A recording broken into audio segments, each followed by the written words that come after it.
Sebastian Zaum to come on stage, who is working for Helmut Fischer, and he's also saying that he is new to this industry.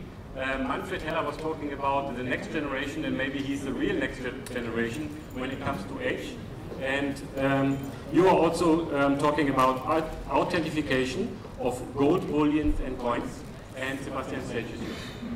Thank you very much. So I come from the Helmut Fischer company. We do measurement technique for coating thickness measurement and material analysis. And today I want to present two techniques. One, the X-ray fluorescence analysis, and second, the electrical conductivity measurements for material analysis. So let me first start with the principle of X-ray fluorescence analysis.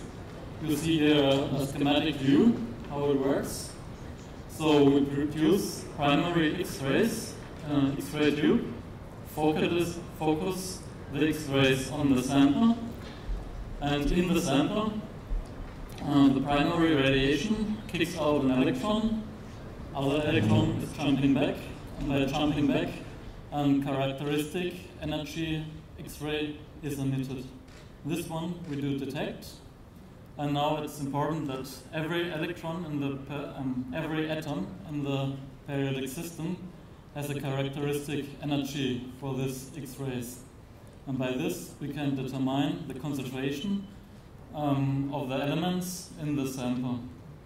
For example, the gold content in a jewelry or in gold coins.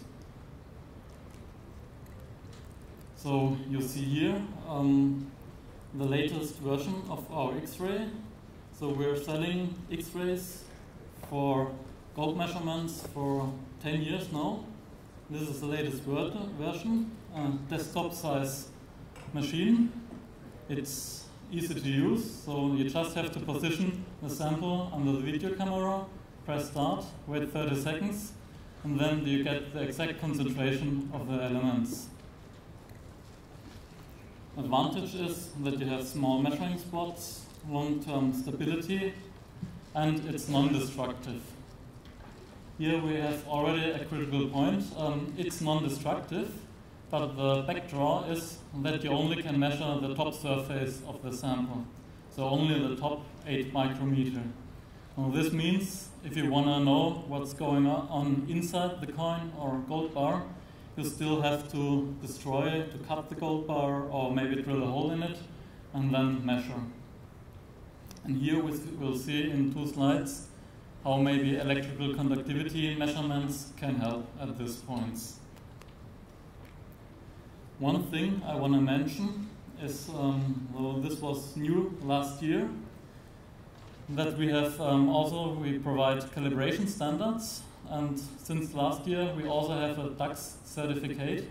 So this is like the highest certificate you can get that traces back our standards to the highest international standards that are available. And by this, we can guarantee that our measurements are always correct. And of course, we also have the usual ISO certifications. So much about the X-ray method. Now let me continue with the material testing with electrical conductivity measurements. So here the advantages is that it's fast, it's also non-destructive, and it's possible to measure through plastic covers where gold bars or coins are often provided in. The big advantage compared to X-ray is now that we can do really bulk measurements. That means that we can really get information out of depths of up to 18 millimeters. So this covers also the big 12 kilogram gold bars.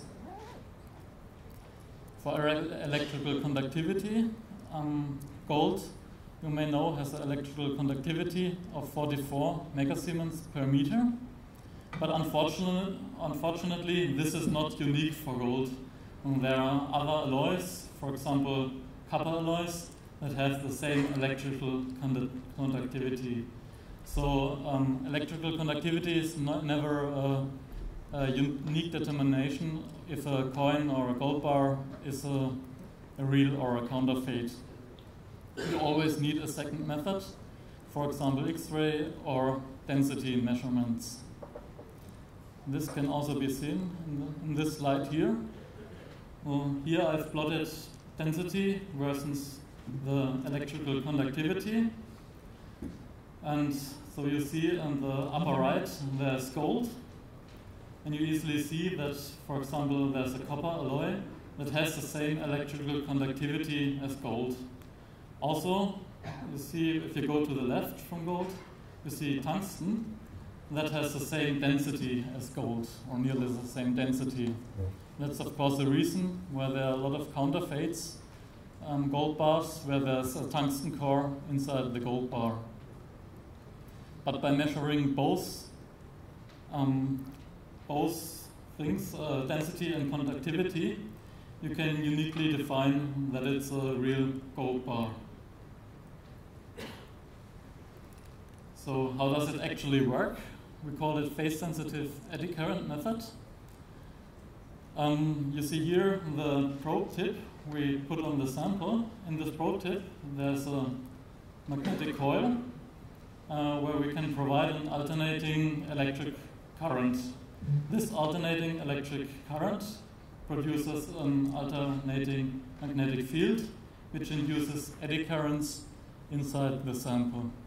These eddy currents depend on the conductivity of the sample and provide a field by themselves. This field can then be detected by a secondary coil, and the signal is then evaluated as conductivity as megasiemens per meter. So far, I want to mention two influence factors to this measurement. First is the dependency on the frequency. It's also called spin effect. You see here drawn on the left side a gold bar, on the right side then a gold bar with a simulated tungsten core. And now the red area is supposed to be the area that is measured.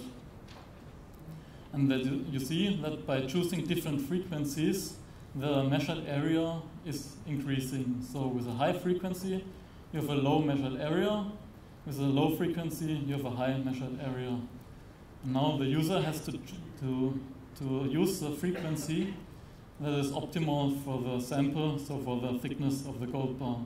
Of course, you want to be in the range of frequency 2 or 3, where you hit the tungsten core, but your measured area is still inside the gold bar.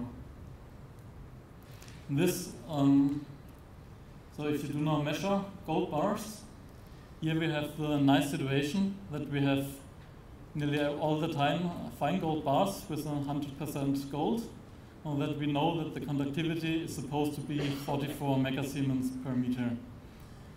Now I've drawn this ample where you have around the 44 megasiemens per meter a small area where you from 40 to 48 megasiemens per meter where real gold bars lie in. This depends on the melting process, on the coinage, on the temperature. All this have an influence on the measurement. So you have a small window where your measurement can lie in. But if you have a counterfeit with a tungsten, our experience is that the value for the conductivity lies around 20-25 megasiemens per meter, so way off the 44 megasiemens per meter you expect for a fine gold bar. So here we also have that it's that conductivity measurement is not a sufficient criterion to measure if it's a real or a fake gold bar, but you need other measurement technique too. But if you measure like 20 megasiemens per meter, you can be sure that you have a fake gold bar.